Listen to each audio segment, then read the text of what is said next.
Hello, good evening everyone. Welcome back to my channel, and I'm here with the some word problem.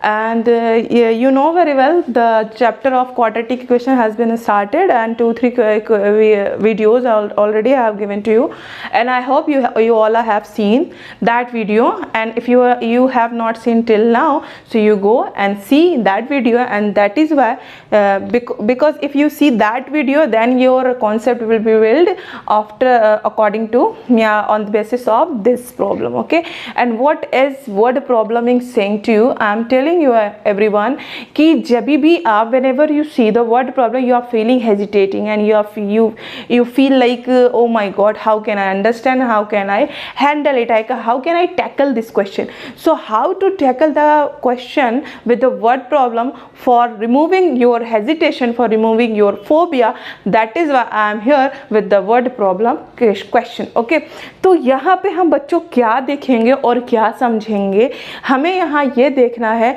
कि पहले तो शब्दों का इस्तेमाल क्या किया है और शब्द क्या कहते। मैंने आपको कई बार बताया है कि अगर आप लैंग्वेज नहीं पकड़ पाते तो आप क्वेश्चन सॉल्व नहीं कर पाते। तो फर्स्ट ऑफ ऑल कि we should know what the person is saying to you, हमें ये जानना ज़रूरी है कि आपसे अगला कहना क्या चाहे। Suppose you are very good speaker and you are going anywhere and some foreigner is there and some foreigner is talking to you, and you are good speaker, that is why you can understand now what somebody is telling to you. But if suppose with you one more person is there and he don't and she don't know how to communicate with the foreigners or how to communicate in the English language, so that time she and he has to feel problem, she and he has to suffer with the language problem. So for removing your hesitation, for removing your dysphoria, you just have to try to understand that the language, ठीक है, तो language को समझना बहुत जरूरी है। It doesn't mean कि you are studying with the CBSE और ICSE और यूपी बोर्ड और CBSE board, Delhi board. It doesn't mean you, because we are living, we are in the India, so we should know both the language, because English is your official language and Hindi is your mother tongue. So both the language should know, we should acquire, ठीक है, it is most important. और मैं बार बार इस चीज़ को आपको क्यों motivate कर रही हूँ, क्योंकि if you will pass your 10th class 12th class and after graduation, many if you will go any field, you will feel that the English language is most important. आपने देखा ही होगा मदर टंग को पीछे कर दिया गया है, English को आगे कर दिया गया है। तो अब इंग्लिश आगे है तो आपको लेके, क्योंकि इट्स अ इंटरनेशनल लैंग्वेज, तो इस पे तो आपको कमांड करनी है। जो मेरी वीडियो हिंदी बोर्ड के बच्चे देख रहे हैं उनके लिए ख़ास तौर पे प्लीज़ इंग्लिश को सीखने की कोशिश करें और उसकी लैंग्वेज को पकड़ने की कोशिश करें। जब आप उसकी लैंग्वेज को पकड़ेंगे देन आप देखिएगा कि ये वर्ड प्रॉब्लम चुटकियों का खेल होगा। जब आप इक्वेशन की वर्ड्स को नहीं समझ पाते, इक्वेशन जो आपका लैंग्वेज वर्ड प्रॉब्लम है वो कह क्या रहा है, जब आप ये नहीं समझ पाते तो आप सॉल्व कैसे करेंगे। ठीक है, when I was the student I also had same problem because I have passed your age also ना, मैंने आपकी एज पास की है, आपके साथ जो प्रॉब्लम हो रही है I also had felt, that is why I know very well कि what is your situation right now। तो हम लोग यहाँ देखेंगे कि इस इक्वेशन को समझते कैसे हैं और लिखते कैसे हैं। ठीक है, चलिए देखते हैं। पहले तो क्वेश्चन मैंने लिख तो इंग्लिश में रखा है, बट बच्चों मैं इसको हिंदी में भी एक्सप्लेन कर रही हूँ, तो आप ध्यान से समझना। क्वेश्चन लिखा है the area of the rectangle field is 528 unit square, the length of this plot is 1 more than twice its breadth, then find the equation। अब इसकी हिंदी में सुनिए। क्षेत्रफल रेक्टेंगुलर फील्ड, किसी आयताकार फील्ड का क्षेत्रफल 528 यूनिट स्क्वायर है और उसका जो लंबाई है उसकी चौड़ाई से 2 गुने से 1 अधिक है। यहीं पे दिक्कत होती है, 2 गुने से 1 अधिक है, 2 गुने से आधा है, 3 गुने से 5 5वां भाग है, इस तरह से जब देता है ना तो हम वहीं कंफ्यूज हो जाते हैं, भाई पहले 2 गुना करें या पहले 1 अधिक कर दें, या पहले आधा करें या पहले दुगुना करें। ठीक है, तो इसी चीज़ को तो समझने के लिए मैंने ये सोचा है कि आपको किस तरह समझाना है। अब देखिए, रेक्टेंगुलर फील्ड मतलब आयताकार एक फील्ड बना लीजिए। ठीक है, इसकी जो एरिया है बच्चों, ये जो एरिया होती है ना, ये कितनी है 528 मीटर स्क्वायर। अब सबसे पहले आप ध्यान देंगे कि किससे कंपैरिजन हो रही है, किससे तुलना की जा रही है। जैसे आपके घर में हमेशा देखा होगा कंपैरिजन तो बहुत ज़्यादा चलता है भाई इंडिया में, तो हम लोग तो कंपैरिजन के शिकार हैं एक तरीके से। कोई किसी से कंपेयर करता है, कोई किसी को कोई गोरा है तो वो कहता है भाई हम तुमसे गोरे हैं, कोई इंटेलिजेंट है तो कहता है हम तुमसे इंटेलिजेंट है। तो ये जो कंपैरिजन है ना, तो सबसे पहले आपको ये देखना है कि कंपैरिजन हो किससे रहा है। ठीक है, तो कंपैरिजन कहाँ किससे हो रहा है, इस क्वेश्चन में बोला है कि जो लेंथ है, लेंथ किसका 2 गुना है, ब्रेथ का। मतलब ब्रेथ जितना भी होगा ना उसका 2 गुना होगा लेंथ, और ना कि सिर्फ 2 गुना होगा, 2 गुने से 1 अधिक भी होगा। अब इसका मतलब आपको थोड़ा सा कॉन्सेप्ट बिल्ड हो रहा होगा कि जो आपका लेंथ है वो तो पहले ब्रेथ का 2 गुना है, तो ब्रेथ कितना है, तो ब्रेथ तो पता नहीं। अगर मान लो कोई कहता है ब्रेथ 10 है और लेंथ 2 गुने से 1 अधिक है, तो हम ब्रेथ का 2 गुना 20 और 1 21 हो गया लेंथ। लेकिन यहाँ तो ब्रेथ भी नहीं पता, तो जब हमें कुछ नहीं पता और हम फिर भी उसकी वैल्यू से कंपेयर करना चाहते हैं तो हम उसको कुछ लेटस अज्यूम करेंगे।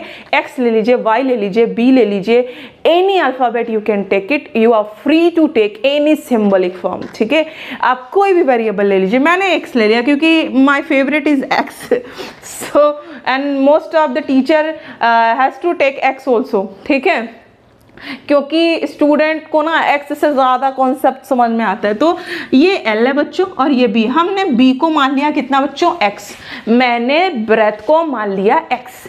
अगर ब्रेथ x है तो लेंथ उसका क्या है, 2 गुना। तो लेंथ को पहले करो 2 गुना, किसका 2 गुना, ब्रेथ का 2 गुना। ब्रेथ क्या है x, उसका 2 गुना 2 मल्टीप्लाई। लेकिन ना कि सिर्फ 2 गुना है, 1 अधिक भी है, तो 1 अधिक मतलब +1। अगर कहता 1 कम है तो -1, कहता 2 अधिक है तो 2x + 2, कहता 2 कम है तो 2x - 2। ये रहा इस तरह से। तो आपका ब्रेथ हो गया x और लेंथ हो गया 2x + 1। अब चलिए, किसी ने यहाँ तक तो बना लिया, लेकिन अब उसको आगे समझ नहीं आ रहा कि आगे क्या करना है। तो अब देखिए इसमें आगे क्या करना है, ध्यान से देखिएगा। ठीक है, हमने पढ़ा है कि जो एरिया होती है रेक्टेंगुलर फील्ड की, एरिया क्या होती है बच्चों, L × B। तो एरिया बराबर L कितना है बच्चों, 2x + 1 एंड B कितना है आपका x। और A मीन्स व्हाट, एरिया हमें ऑलरेडी दे रखी 528 बराबर। अब देखिए इस ब्रैकेट में x का मल्टीप्लाई करेंगे तो 2x का स्क्वायर, और इसमें होगा तो 1x × x। अब हम इस तरह से इक्वेशन छोड़ नहीं सकते, क्यों, क्योंकि हमने क्वाड्रेटिक इक्वेशन को एक स्टैंडर्ड फॉर्म पढ़ा, ax² + bx + c = 0। मैंने बताया था क्वाड्रेटिक का डेफिनेशन की पावर में 2 और इक्वल टू में 0 हो। तो अभी तो ये कुछ स्टैंडर्ड फॉर्म दिखने, तो we have to make its standard form.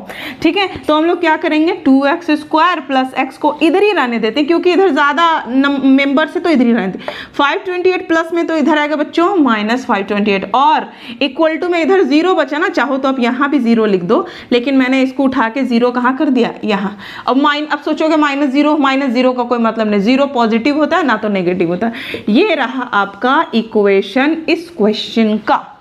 अब देखिए, अगर यहाँ से लेंथ ब्रेथ पूछेगा तो उसको फैक्टराइज करेंगे, x की वैल्यू निकलेगी 32 समथिंग आएगी, और फिर यहाँ पे x की वैल्यू जो ब्रेथ है यहाँ रख देंगे तो ब्रेथ आ जाए, यहाँ रख देंगे तो लेंथ आ जाएगा। तो मुद्दा तो पहले तो ये था, अगर ये आ गया तो लेंथ ब्रेथ तो आप वैल्यू निकाल ही लोगे। तो इक्वेशन बनाना आया या नहीं आया, कमेंट में ज़रूर बताइएगा कि आपको ये समझ में आया या नहीं आया। अब हम चर्चा करते हैं नेक्स्ट क्वेश्चन पर। नेक्स्ट क्वेश्चन भी कुछ ऐसा ही है, अगर आप पहली मर्तबा पढ़ रहे हैं तो यू विल फील टफ, लेकिन it is very very easy question, trust me, it's very very easy question. Okay, and C है द प्रोडक्ट ऑफ द, अब फिर से वही करना शुरू कीजिए, पहले क्वेश्चन को रीड करिए फिर उसका हिंदी ट्रांसलेशन कीजिए। The product of the two consecutive integer 306 is need to find the integer। अब बताइए, अगर आपको क्रमांक, अच्छा इसको पहले हिंदी में भी सुन लीजिए, दो लगातार या क्रमागत समझते हैं, दो क्रमागत संख्या का गुणनफल 306 है तो वो संख्याएं क्या है।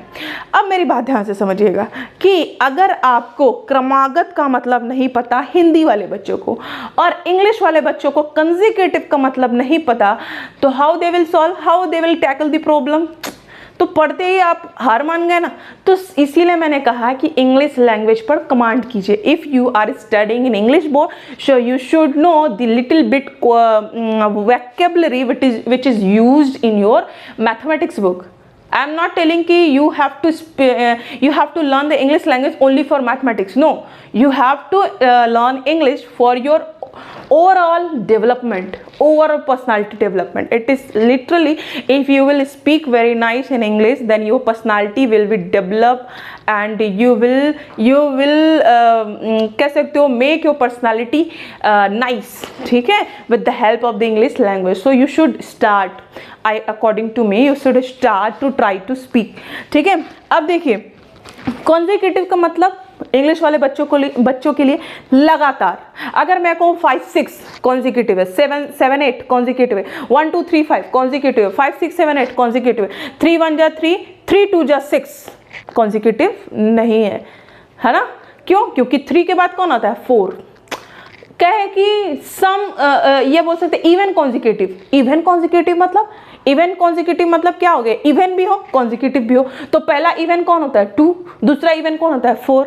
अब 3 मत ले लीजिएगा कि कॉन्जिक्यूटिव है तो 3, क्योंकि उसने इवन शब्द यूज कर लिया, इवन वर्ड यूज किया, तो इवन की वजह से हम 3 को ना लेके 2 4 6 8 लेंगे। लेकिन क्रमागत वाले में इवन कॉन्जिक्यूटिव, ऑड कॉन्जिक्यूटिव, चलिए देख ही लीजिए।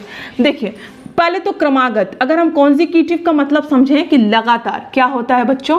लगातार। अगर हम कॉन्जिक्यूटिव का मतलब बोलें तो ये होता है लगातार कॉन्टिन्यूटी के साथ। कॉन्जिक्यूटिव से कॉन्टिन्यूटी ले लीजिए।